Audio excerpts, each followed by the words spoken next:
The Vox Markets podcast with Justin Waite. Nothing in this podcast is intended as investment advice, and the people in this podcast may hold positions in the stocks they talk about. Do not buy anything based solely on a tip or recommendation. Please do your own research.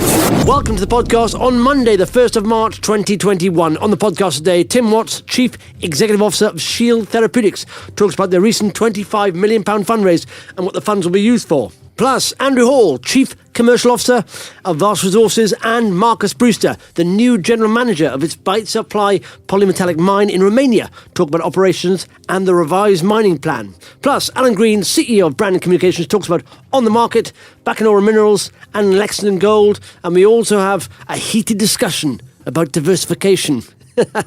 If you can have heated discussion about diversification.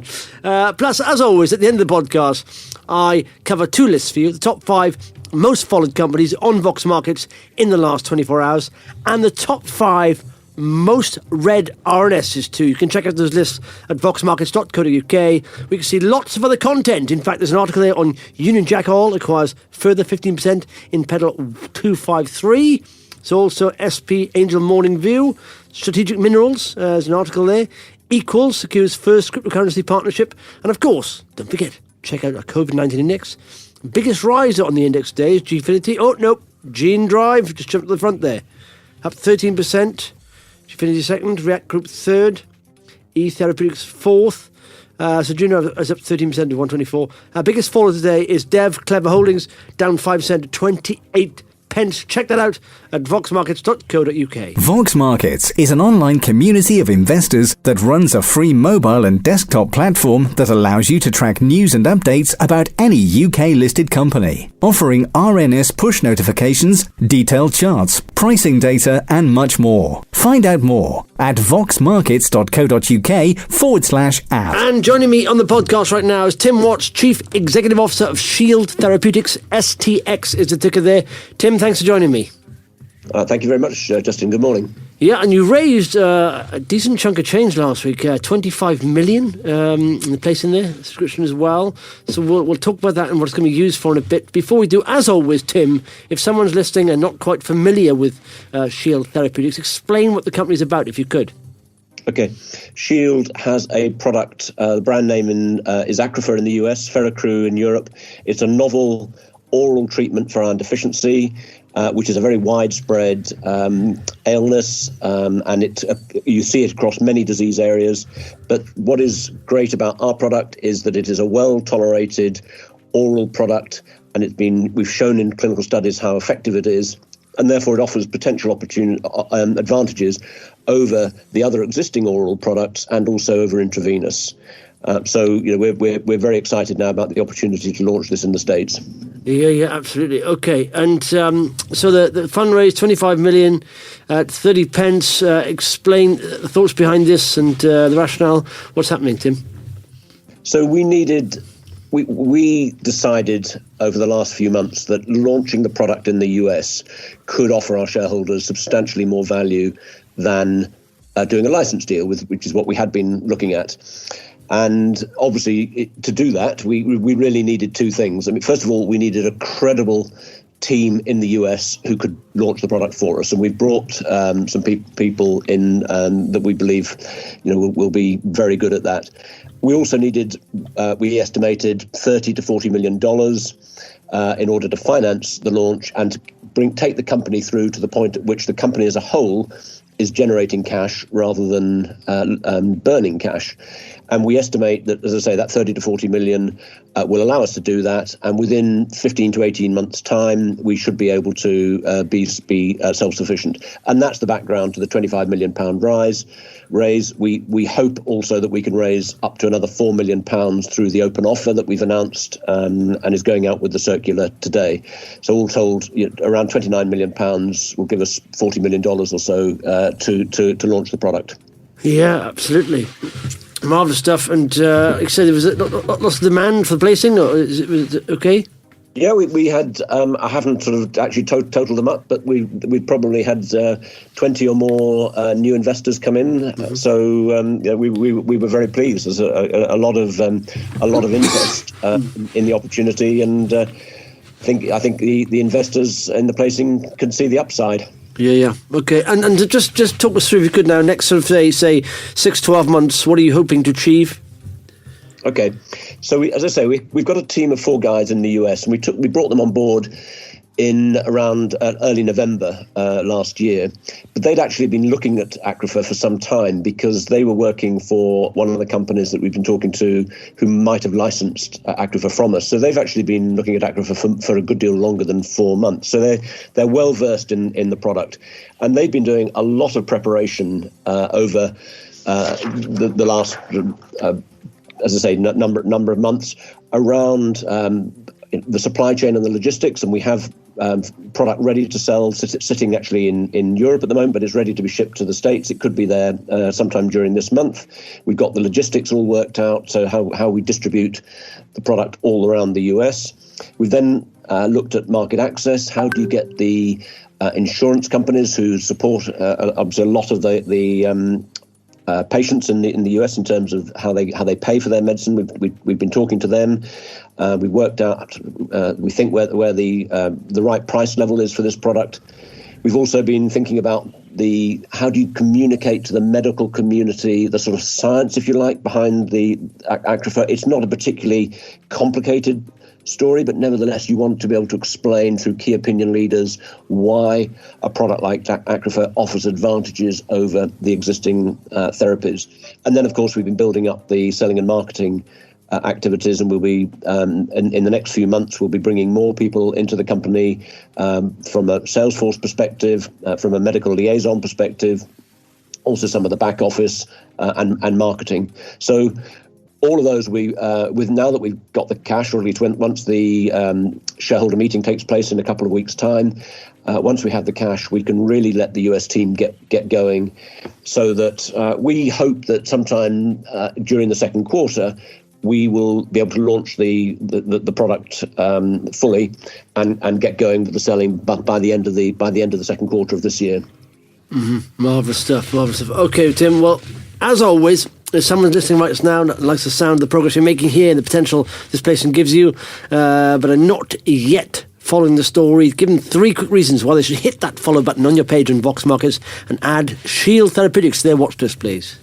Okay. Well, I guess I would say that our current market capitalization is underpinned by the deals that we already have with Ferrocru in Europe and China. So we've got a long patent life, and those deals in those territories will almost certainly cover the today's market cap. So the US is an opportunity over and above that, a very substantial opportunity. And if I just make one comment, we've had a number of sales forecasts in the US provided to us by third parties over the last 18 months.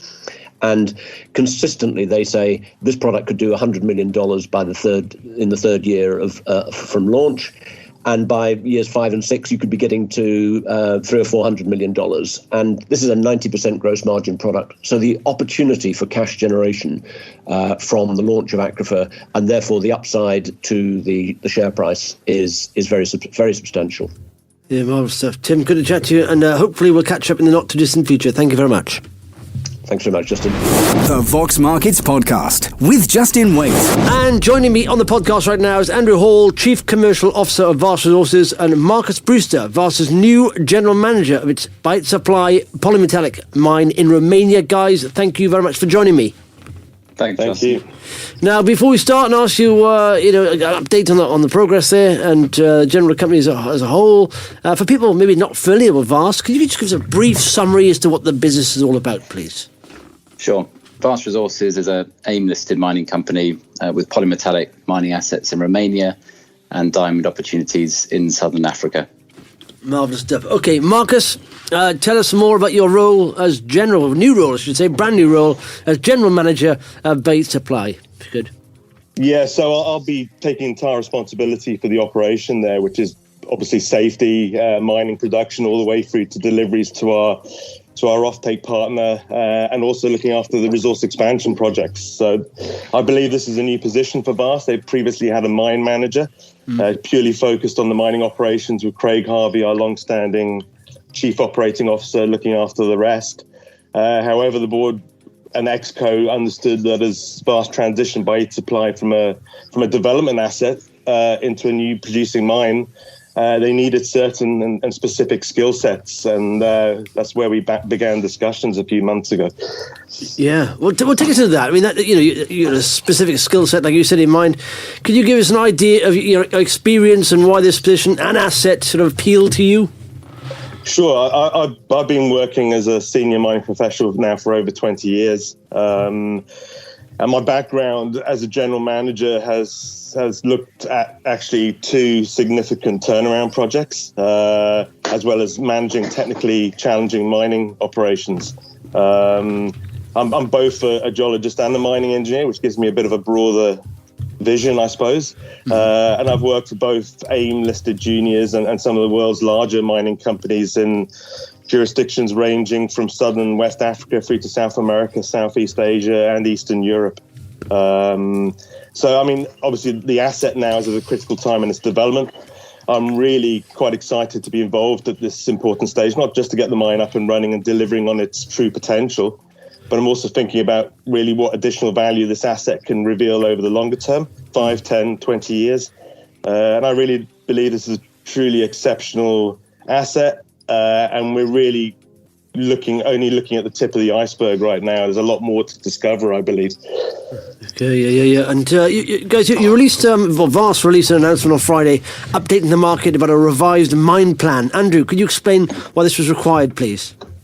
Sure. So, as shareholders will know, last year mining operations at Baita commenced in Q3 with first production of concentrate in Q4. It was a massive undertaking, which was frustrated by COVID restrictions and the usual teething problems associated with getting a mine operational. However, despite these issues, we were delighted to be producing again. Operations were being led by Craig Harvey, our COO, who arrived in early September last year. He successfully managed the commissioning of the flotation plants, initial production of concentrate, and preparations for the first delivery to Mercuria in late November last year. After 10 weeks on site managing operations, he left to visit South Africa for a home visit. But due to the escalation of the COVID-19 pandemic in South Africa, he was unable to get back to site until the last working day in January this year. So during this time, mining, production and sales continued, and management were satisfied at the mine's performance, and cash flow forecasts would be broadly in line with the forecasted cash generation to Q3 this year. After Craig's arrival on site, he, together with the board, undertook a full operational audit of Baita Plai, which was completed at the end of last month. The findings of this report highlighted that there were a number of operational issues which needed to be resolved, and these issues have had an impact on the first few months of initial production at Baita. So this prompted the announcement on Friday, which advised that the Q4 2020 and Q1 2021 production was going to be lower than the previous guidance, but that the overall production for the guidance period through to Q3 2022 could be exceeded through the implementation of this new mine plan. And the move to modern mechanised mining methods was something that was already intended. However, due to the recent experience at Baita, this process has been brought forward and accelerated. And one of the reasons for the reduced output of processed ore in Q1 this year is due to the work that's going to be required to prepare the underground for the larger mining equipment. And Marcus is going to be best placed to talk around that new plan. Yeah, well, talk us about that. What it means for you then, Marcus. What does it involve? So in simple terms, really, the mine plan moves away from what we've seen as a very labour-intensive, low-productivity mining method, and we're moving to a more modern, safer and mechanised route, which will improve both the productivity and efficiency of mining. And obviously, to prepare for that, Vast has acquired 3 additional underground LHDs or scoop trams, which will bring it to 4. And a jumbo face drilling rig, which also has a long hole capability for stoping or mining of the ore blocks, and rock bolting as well to make the ground safe. So multi-purpose machine. Obviously, the efficiencies and productivity improvements brought by this equipment is Obviously, the scoop trams have a much bigger bucket size than the current equipment being used, the pneumatic loaders that are currently being used.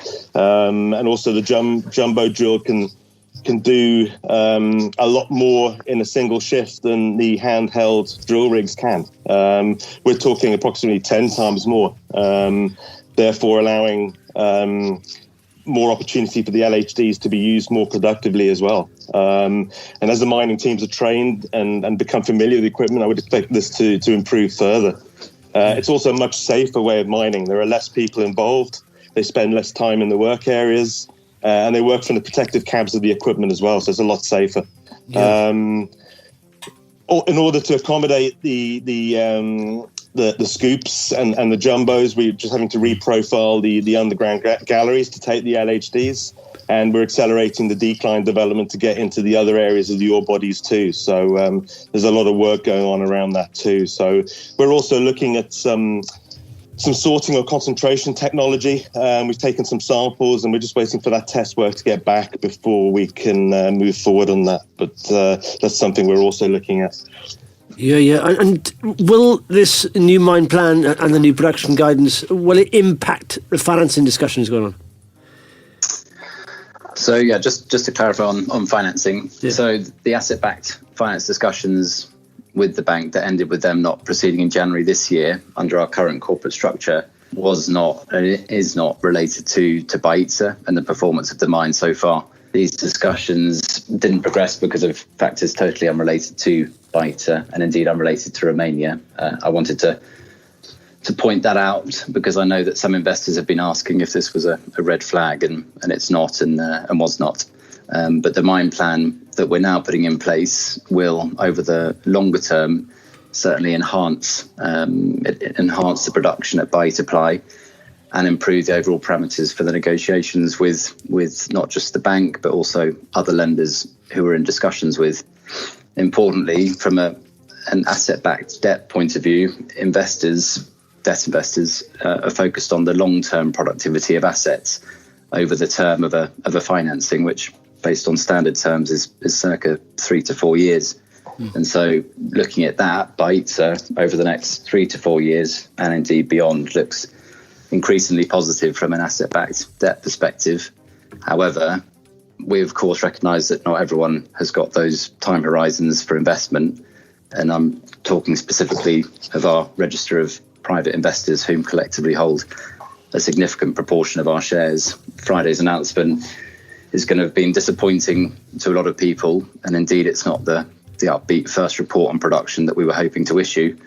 However, these issues have been identified quickly, and we remain excited about the opportunity that Baita represents, really coupled with the fact that we've now got Marcus on board to oversee its development. So with all of those things taken into account, I'm sure that we're going to make up the reported shortfall.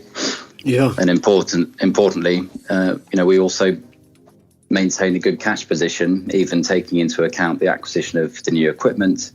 We're continuing to make sales to our offtake partner, and we're able to capitalise on the very strong commodity prices, which we will expect to benefit from as the new mine plan is implemented.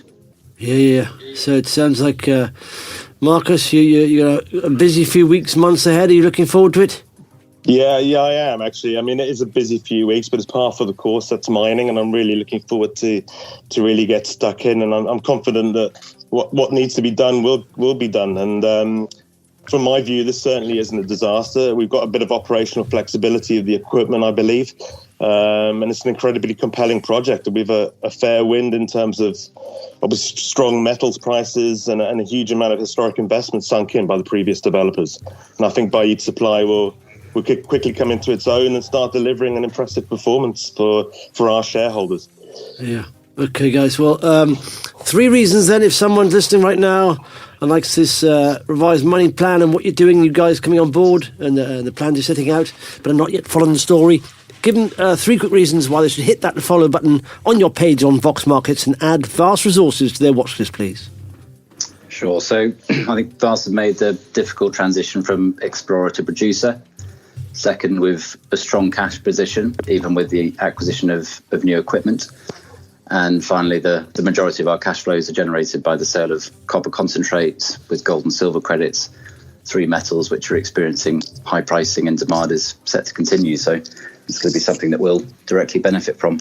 Marvellous stuff. Guys, good to chat to you, and hopefully we'll catch up in the not too distant future. Thanks very much. Thank you. Thank you. The Vox Markets Podcast with Justin Waite. And joining me on the podcast right now is Alan Green, CEO of Brand Communications. Al. Very good morning, Just, from a sunny south coast. Fantastic weekend. Just out there walking the dogs, enjoying the sunshine, and I've actually got suntan. Yeah. Well, do you know what? It was nice. We went out and took the kids to the park and took the dog for a walk, and it was almost like I said, symbolic, because we understand there's a roadmap now out of this lockdown because of the vaccines, and yet it seems like there's light at the end of the tunnel. But it was very light and sunny yesterday, and I tell you what, it was very busy out in the parks. There's a lot of people out, which I'm a bit sort of worried about. We have to slow down a little bit. We're coming out of this. Let's not go hell for leather and go crazy and start socialising and get back to normal, because as yet we need to vaccinate a few more people, I think. But was there a lot of people out with you? Yeah, there were. Well, of course, I think it's 20 million have now been vaccinated, which is pretty damn good. I mean, that's quite some achievement. But certainly where we live, right on the edge of, not on the edge, but close to Seaford Head, and of course, dog walkers out in force. They can't play golf on the golf course there yet, but we've got South Barn just up the road, and literally cars just parked all the way, so thrumming with people. So yeah, I do worry that perhaps people are getting out and mixing too early and socialising too early. But of course, the pubs aren't open yet, so everyone's got to go somewhere. And I think on a sunny day, this sort of weather, you're going to see more people out. Mm-hmm. Yeah, well, stuff. Cool. Okay, let's get to stocks. What are you talking about?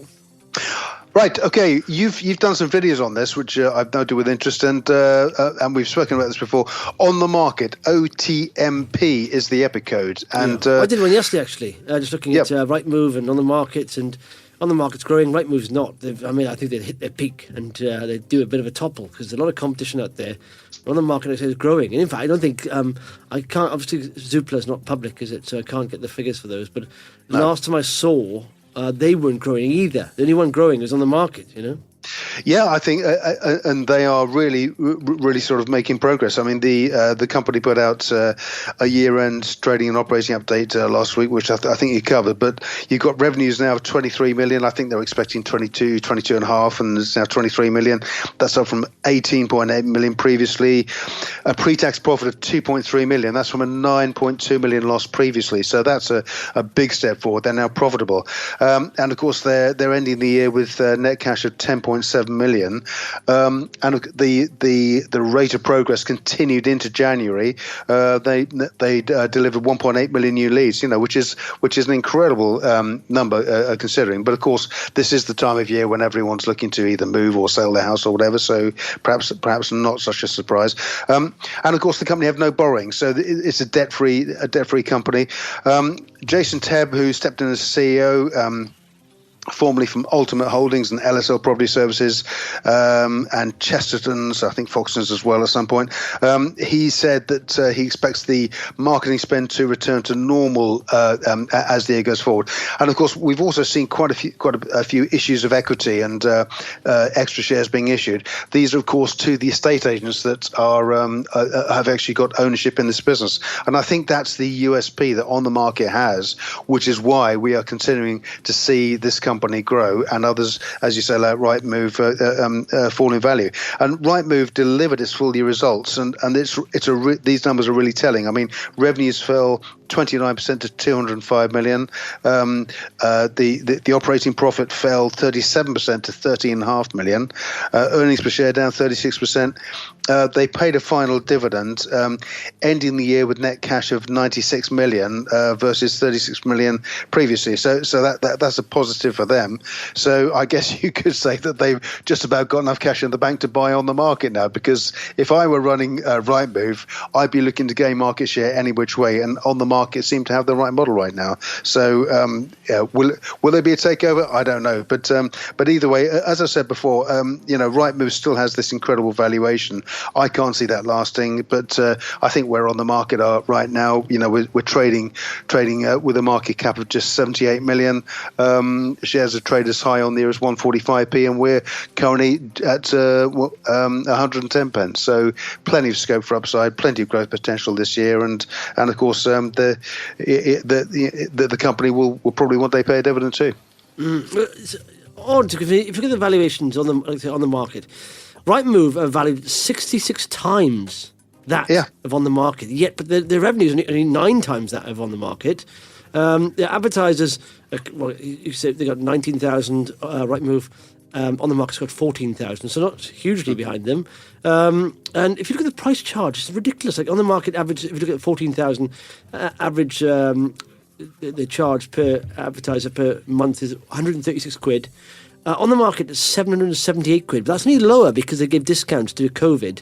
That's normally £1,000 a month. So it's only 7-8 times, or 7.5 times pretty much what they charge thing. And yet they're valued on 24 times revenue, Rightmove, whereas OnTheMarket's only valued on 3 times revenue.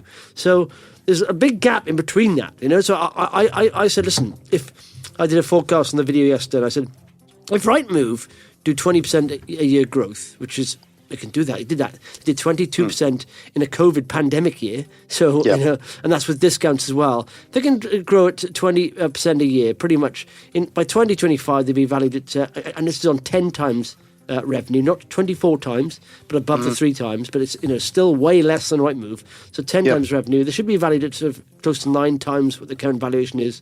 And so it's close to a 10 bagger over the next 5 years if they keep doing what they're doing. And it's not a big ask because a chunk, I think it's a third maybe, of those agents are on discounted or free tariffs, the introductory tariffs. All they have to do COVID-free listings, all they have to do is convert those. And when you're getting, like I said, leads of 146 leads per advertiser per month, which Rightmove's only 170, so 146 it's value for money, I'd prefer to pay 136 quid than say $1,000 and getting those kind of leads. So it just makes sense, So I don't think it's a big ask for them to carry on growing, They can do it. I think it's if there can be such a thing as a slam dunk, it is, because the company has no debt; it's got cash in the bank. So has Rightmove, come to that. But I also think that as well that as you rightly pointed out, the others aren't making progress in this market. Rightmove are still the market leader, but OnTheMarket are encroaching on their territory. The thing is, Rightmove can't make progress really. They hit headroom. There's no more headroom for them. They've charging the maximum they can. Pretty much, they've got all the agents they can, and a lot of those are not happy with the price they charge. They can't. How are they going to grow? I don't see how they can't anymore. But with OnTheMarket, they've got plenty of room to grow. They're not charging. They're charging about a seventh of what Rightmove are charging. They haven't got the agents. They've got a lot of agents just on discounted contracts anyway. So there's plenty of growth within their framework there, whereas Rightmove can't really. They're top of the market. It's priced up. It's all priced in, So, well, the only way Rightmove can grow is through acquisition, and you'd have to argue that of all the targets out there, Zoopla and the others, OnTheMarket as the growing force within the sector has to be the target. And at the moment, if they have 96 million in cash versus the current market cap of 78 million for OnTheMarket, then they could probably go and offer a premium and pick them up now. But I suspect that Jason Tebb will be asking probably 5 to 10 times the market cap that they're on now for any acquisition. Yeah, absolutely. Marvellous stuff. Cool. Okay. Anything? What's next, Al? Okay. Want to go now to lithium, Bacanora lithium, and the story of lithium, as we know, it's the metal that's powering the new revolution in the battery industry. These battery gigafactories that are springing up all over the world, and of course the electric vehicle industry. And we're seeing, manufacturers like Jaguar draw a line in the sand and say we're going to be electric only from 2025. That's just 4 years away. That's no time at all. Ford, one of the world's biggest auto manufacturers, they're they're going completely electric by 2030. That's 9 years away. Still no time at all in the grand scheme of things. So on the back of that, if we take a look at the lithium price, I'm looking at the lithium chart at present. Lithium was trading at $39,000 a ton in November last year. It's just hit $70,000 a ton, so it's absolutely rocketed. And this is the price globally. There was a big news article about the price of lithium rising in Japan, in China over the new year. And of course, this is it's driven by this demand. And of course, there are other component metals like nickel, like cobalt, like copper, and of course graphite, which makes up probably 50% of the weight of a lithium-ion battery. So Bacanora Lithium is the company I'm looking at in regard to this. They are developing one of the world's largest resources for lithium carbonate. That is the Sonora Lithium project in Mexico. And this has been quite a protracted, drawn-out process in regard to getting permissions, developing the mine asset, and developing the Sonora asset, and a full-scale feasibility study to establish the potential there. So what we know now is that Sonora contains one of the larger deposits in the world, 8.8 million tons of lithium resources, and gives the asset a net present value of somewhere in the region of $1.25 billion dollars. But with the infrastructure there and with the plans that they have to develop and build the mine, it's going to cost them about 4,000 tons in terms of operating costs, and that's one of the lowest operating costs anywhere in the world. So, as you can see, with lithium now at $70,000 a ton, that's going to be a hugely profitable venture. And this, of course, has not gone unnoticed by farming partners Ganfeng. Ganfeng is the world's largest lithium metals producer. Ganfeng have invested heavily into the Sonora project, sort of via Bacanora Lithium, and they currently completed a $65 million fundraise and announced last month that, of course, site work was starting at the Sonora Lithium project, aiming for first production in 2023. Some big shareholders, of course. Ganfeng is the biggest at 17.4%. Also, the investment group M&G have just under 16%. And of course, once this moves to production, we'd expect the valuations to change substantially, but nonetheless, the Bacanora is one of the best lithium assets I think to invest into currently. Bacanora currently has a market cap of 145 million.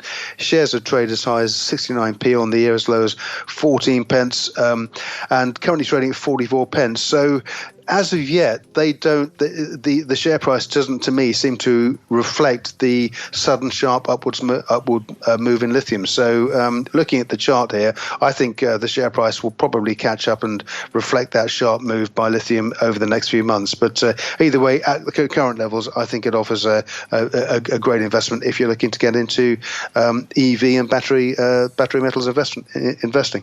Mm-hmm. I think, in fact, a company I covered yesterday, was it Bacanora? Ilika, for example, the company, do you know Ilika? Are you aware of Ilika? Yes, yeah. Solid-state batteries. I think the CEO, Graham Purdy, if I'm right, he joined the board of Bacanora, actually, because there's lithium, of course, in the batteries.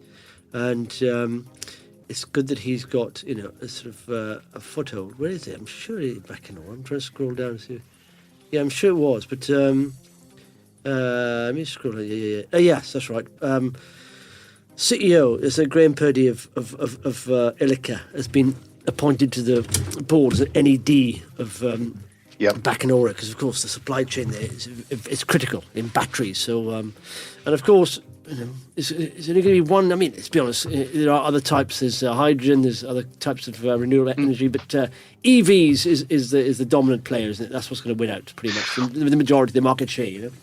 Well, it is, and the amount that auto manufacturers are investing into changing their product lines, into sourcing the materials, it's a sea change.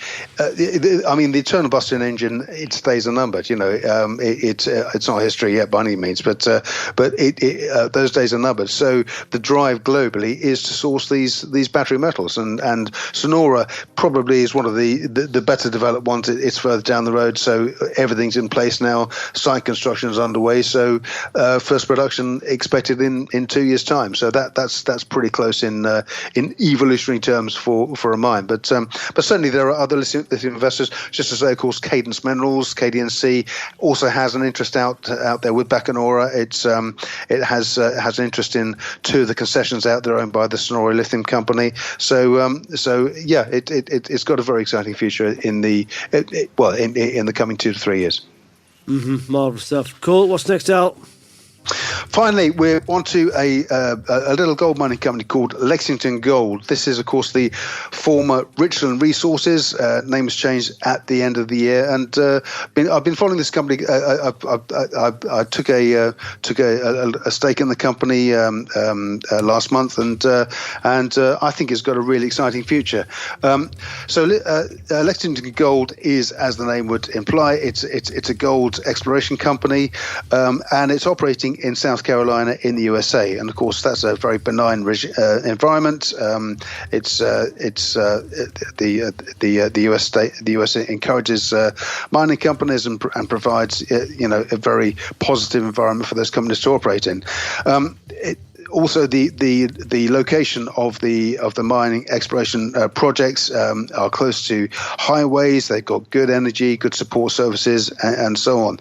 And there's got a bit of history in the area. There was Lexington Gold have 4 projects. They have the Jones Keystone Laughlin project, the JKL project, the Jennings Pioneer project, Carolina Bell and Argo projects, and these are all dotted around South Carolina.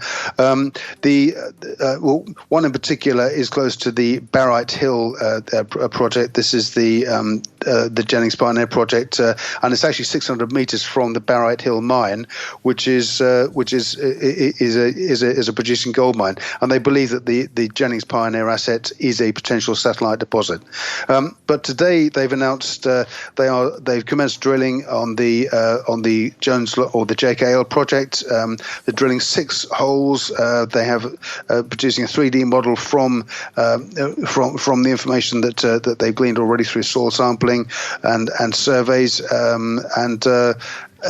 This is also backed up by some pretty remarkable history over the past 10 to 15 years. There's an asset called the Haley asset, Haile, and this is an old gold mine that was discovered by Ben Haley in 1827. But techniques in those days, he was unable to get the mine or commercialize the mine. It was also mined in First World War for pyrite, which is called sulfuric acid. But in 2008, a company called Romarco got involved and applying modern mining technologies and methods, grew the asset and sold the asset in 2015 to Oceana Gold for $856 million. So that was quite a return. So, of course, based on that success and based on the fact that up to recently South Carolina was the most prodigious producer of gold in the USA, the company are progressing these 4 assets. So we're in for an exciting year. We're going to get drilling news from the JKL project shortly. Ed Nealon is the chairman of the group, 46 years experience, founder of Aquarius Platinum and also Sylvania Platinum. Melissa Sturge is also on the board too. Of course, you'll know Melissa Just, also co-founder of Sylvania and Aquarius Platinum. And the CEO, Bernard Olivier, has 13 years experience in the industry, also worked on the team that established the JORC resource for Besant Resources, 3.9 million ounce resource there. So, yeah, it's very much at the early stage. The company's currently worth 10 million sterling, trading as it is at 4p. Mm-hmm. Marvelous stuff. What's the ticker? Ticker is LEX, so that's London listed. Okay, yeah. Cool, marvelous stuff. How many stocks do you hold out at the moment? Goodness me, I've got about 23 stocks at the moment. So I've actually spread. I've done a Malcolm Stacey. I've spread my risk and put it across a lot of small stock, and it's actually working. I think certainly the movements in some of the junior miners this year have been very encouraging. So yeah, 23 and counting. It's way too many, Al. Way too many. Well, yeah, I think probably a year ago I was less than half of that, but I've just seen opportunities and gone with them, and it's certainly I've spread the risk, but equally seen opportunity. You spread the reward as well. Because spread the risk. You know what, after a while, I saw people arguing about you should have do 20, 30 stocks on Twitter, and people like older investors saying you should have all this diversification. Absolute nonsense. So I decided to do a spreadsheet on it, and I thought, do you know what? If you go above 10 stocks, I was looking at equally weighted stocks here, you may as well get a fund. And because first of all, it's hard to keep track of them. Second of all, the more you have, the less chance of reward you're going to have. Yes, you protect yourself against risk, but also you protect against reward. So it's whether you actually do some deep research on a small amount of companies and win better. That in my mind is better way of diversifying or sort of managing risk than having lots of stocks little more. And if you're going to go above 10, you may as well buy a fund, because in fact what you could actually do is buy a fund like, for example, Vanguard that holds 1,000 stocks. So have 50% of your portfolio in one fund, and you can actually go for a 50% of your portfolio in one stock, and that is diversified. That's massively diversified. So, So when people go, I think when you get above a certain level, it's pointless. Honestly, just look at the maths of it, and I did a spreadsheet on it, and the maths of it says it doesn't. If you've got a huge chunks of money, I understand, and you're a fund manager, maybe, but otherwise, above 10, you may as well have a fund and just cut down the number of stocks you have. So you have 5 stocks and maybe a fund. I think I'd agree with you. Thanks. Cheers, Al. But there's a but coming, is there? Okay, go on. Well, for me personally, and again, it's got to be tailored to you and how you work. For me personally, as I work in the markets and I'm literally plugged in every day, I'm well able to keep on top of that. So I've got the assets and the tools at my disposal. Yeah, but what percentage are you holding in these stocks? Because they're not going to do anything for you.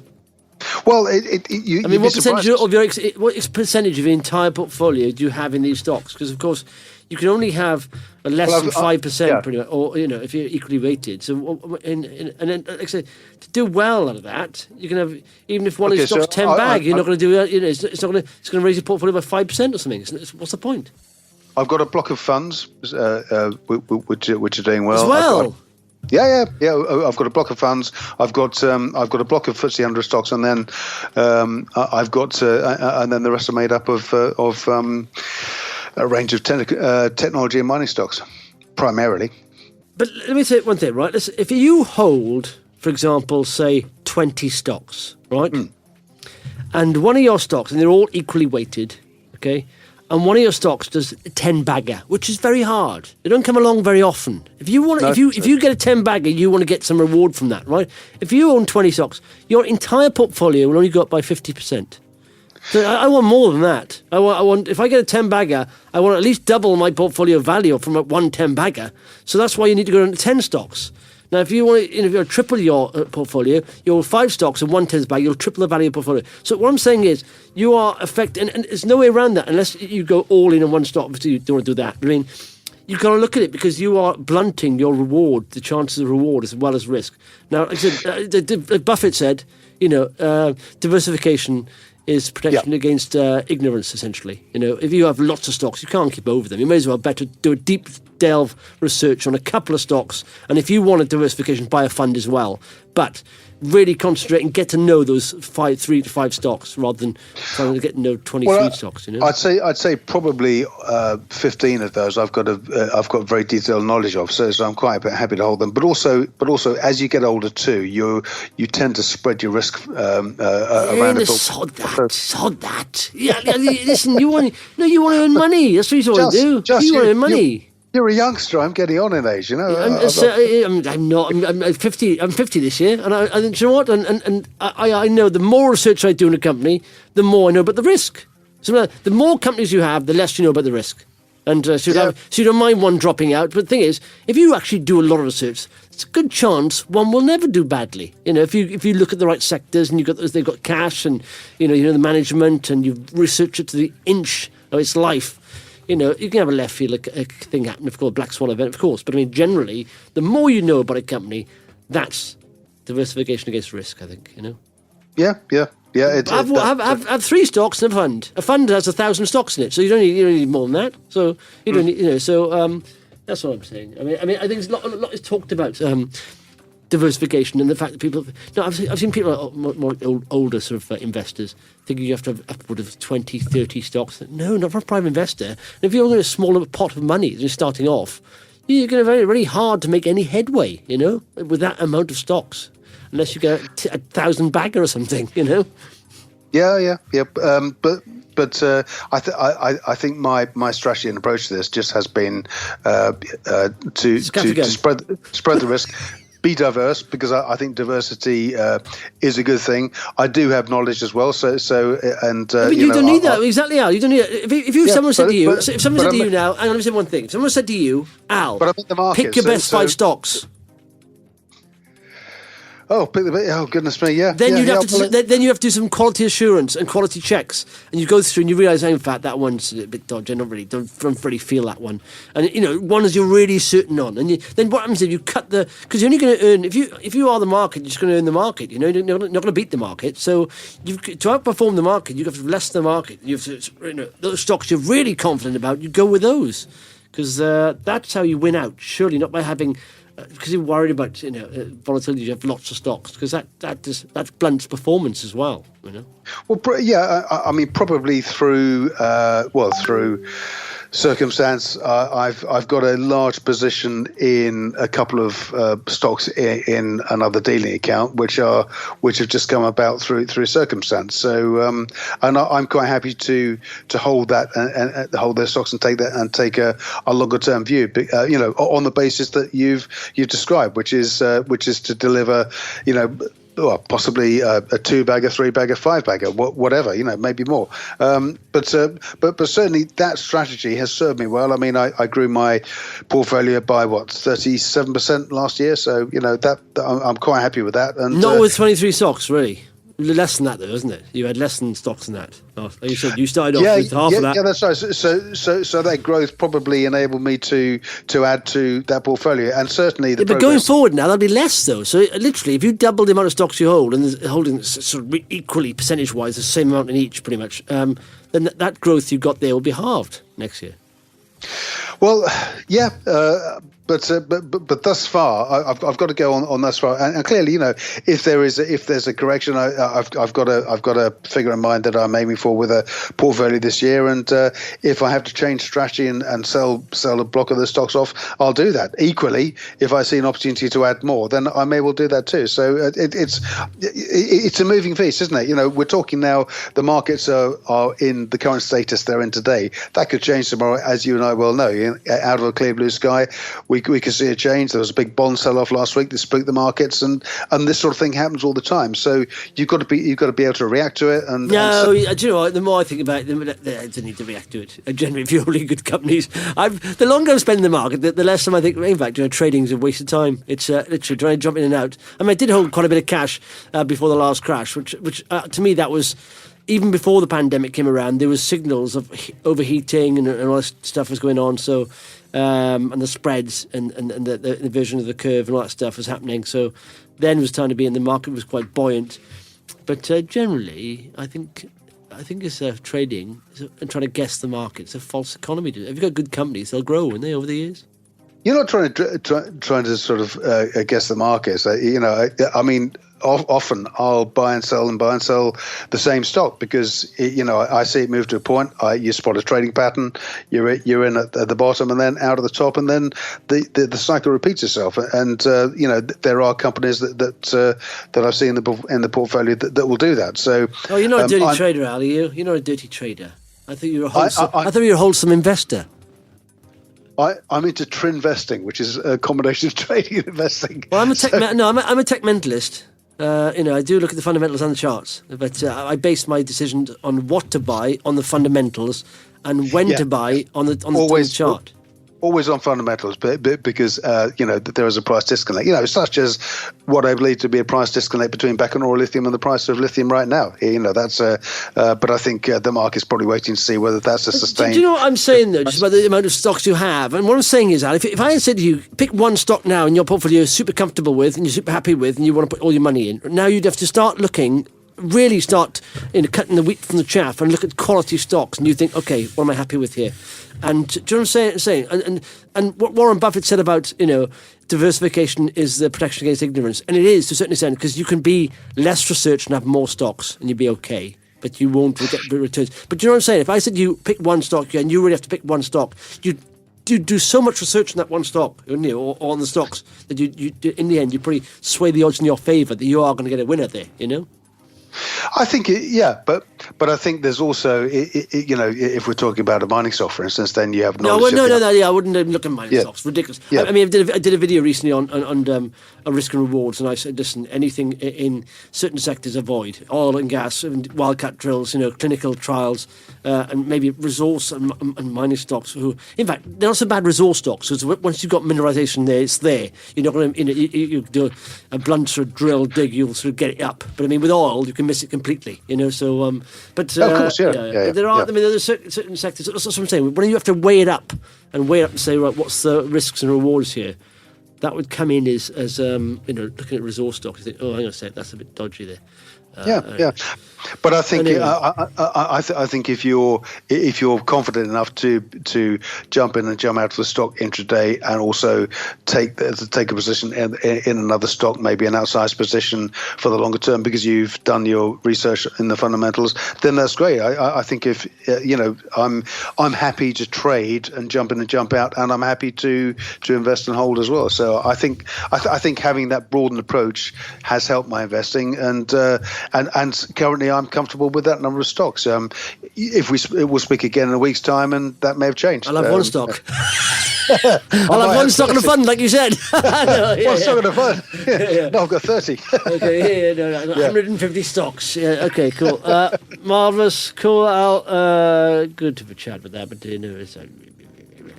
we'll speak to you next week, Al. Cheers for that.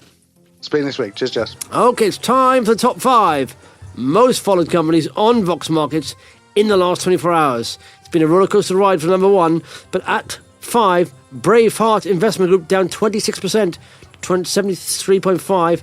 At 4, Eve Sleep up 21% to 6.8. At 2, My Health Checked up 26% to 4.1. At 2, Fragrant Prosperity Holdings down 4%, up 4%, 6.2. And at 1, Cellular Goods, it IPO'd like crazy last week. And then I hope people didn't buy the spike there, but it's come back quite a bit there. It's down 20% day. That CBX ticker, a lot of these cannabinoid plays are quite hot, so a bit jumping on them, but be careful, be careful there. Don't buy the spike, whatever you do. Okay, top 5 most liked analysis come from Horizontal Minerals, appointment of head of projects. Tulu Energy, finance progressing with key funding partner. Equals, a partnership at TAP Global, 4D Pharma, John Beck appointed as Chief Financial Officer, and at 1, Alien Metals, drilling commences at Donovan 2 project. Let's have a look. There was most liked, and sometimes most read is quite different, so I'll have a look at the most read as well. 5, 4D Pharma, Fast Forward Innovations, new investment in consumer cannabinoid company. There's another one. At 4, Braveheart, further update, Peritech Limited. At 2, Gritland Gold, issue of shares. But Gene Drive is number 1, investor presentation. Check those lists out at voxmarkets.co.uk. Thanks for listening. Muchos apreciados. The Vox Markets Podcast with Justin Waite. Nothing in this podcast is intended as investment advice, and the people in this podcast may hold positions in the stocks they talk about. Do not buy anything based solely on a tip or recommendation. Please do your own research.